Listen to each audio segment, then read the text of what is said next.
Et nous sommes avec Gérald Kierzieck, qui est médecin urgentiste et chroniqueur santé, à l'origine de la Tribune de l'Express.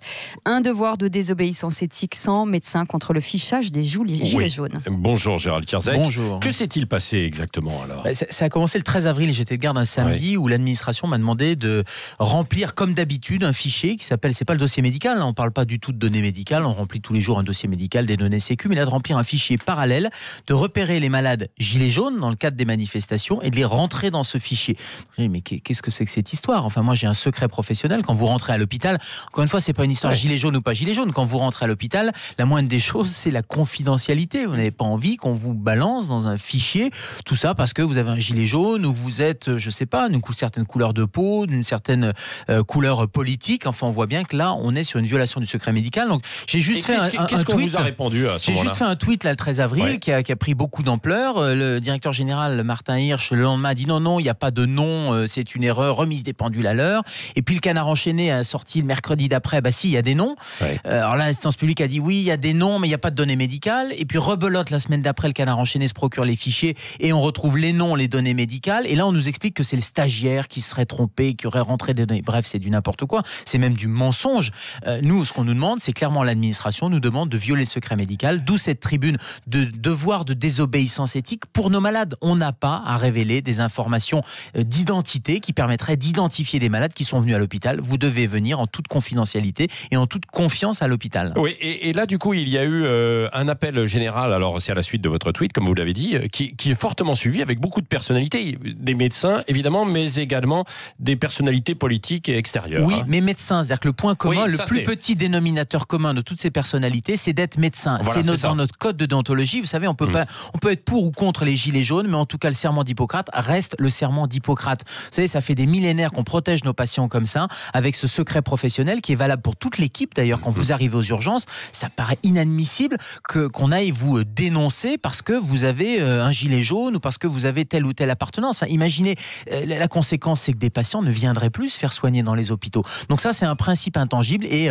les parlementaires, sénateurs, députés qui sont médecins disent effectivement qu'ils soient de droite, de gauche, qu'ils soient retraités, pas retraités, qu'ils soient hospitaliers ou libéraux. Notre principe commun, c'est le secret professionnel. Et nous, ce qu'on dit, c'est qu'il y a violation du secret professionnel par l'administration avec ce fichier qui s'appelle Civic. Alors qui avait été mis en place pour les attentats. Après les attentats, c'est vrai. Vous avez un attentat, il faut tracer les victimes, etc. Là, c'est un intérêt sanitaire évident. On ouvre ce fichier, il y a une cellule de crise, on ouvre ce fichier, on informe les malades. Là, rien n'a été fait de tout ça. On voit bien qu'on n'est pas dans une situation sanitaire non plus débordée avec le nombre de victimes qu'on pourrait avoir dans les attentats. Donc, c'est un détournement de ce fichier qui a été déclaré à la CNIL pour les attentats et pour des situations sanitaires exceptionnelles, mais pas du tout pour des manifestations. Donc, nous, ce qu'on demande, c'est qu'il y ait la transparence qui soit faite, parce que quand on voit la communication de l'assistance publique hôpitaux de Paris qui dit un jour non, il n'y a pas de nom, après oui, il y a des noms, puis après c'est stagiaire. Enfin bref, il faut qu'il y ait de la transparence qui soit faite dans l'intérêt des patients et que ça ne mette pas en difficulté les praticiens qui remplissent ou qui se sentent obligés de remplir ce fichier. Et que devient du coup ce fichier là, les noms, tout ça ?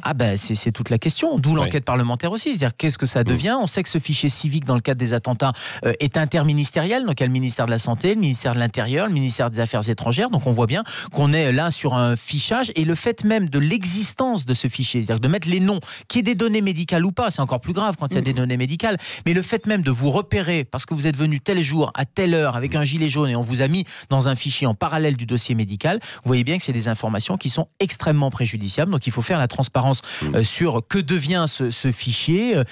Nous, ce qu'on demande aussi, c'est qu'il soit arrêté, ce fichier, dans le cadre des violences urbaines. Ça n'a absolument pas un intérêt sanitaire et on voit bien que le détournement politique, par exemple, c'est la porte ouverte à toutes les dérives. Oui, un dernier mot, c'est assez incroyable, mais dans ce conflit des Gilets jaunes, l'hôpital est au centre des sujets, si je puis dire, puisque il y a ce fichier, il y a eu la Pitié-Salpêtrière il y a 10 jours, et puis des médecins aussi qui ont été les premiers, pour certains, dans les hôpitaux, à dénoncer une répression des violences assez forte avec l'utilisation des LBD. Et notamment le professeur Laurentines, qui est professeur de neurochirurgie à Besançon, et qui a dénoncé ces violences par arme de guerre, et qui se bat, et il signe d'ailleurs ce devoir de désobéissance éthique, parce qu'encore une fois, nous sommes des médecins, nous sommes des soignants, et on ne demande pas, quelle que soit la race, la nationalité, la couleur politique, on ne demande qu'une seule chose, c'est quelle est ta souffrance aux malades. Et je crois que c'est important de le rappeler, c'est un principe fondamental. Donc c'est un peu ce mouvement-là qui est de dire, nous sommes médecins avant tout, quelle que soit la couleur politique, les blessures, c'est c'est insupportable pour nous. Le fichage, c'est insupportable pour nous. Et encore une fois, c'est dans l'intérêt de tous les patients, sympathisants ou pas des Gilets jaunes. On n'est pas sur un problème politique. Merci, docteur Gérald Kierzek, médecin urgentiste et chroniqueur santé. Merci d'avoir été avec nous ce matin sur Sud Radio.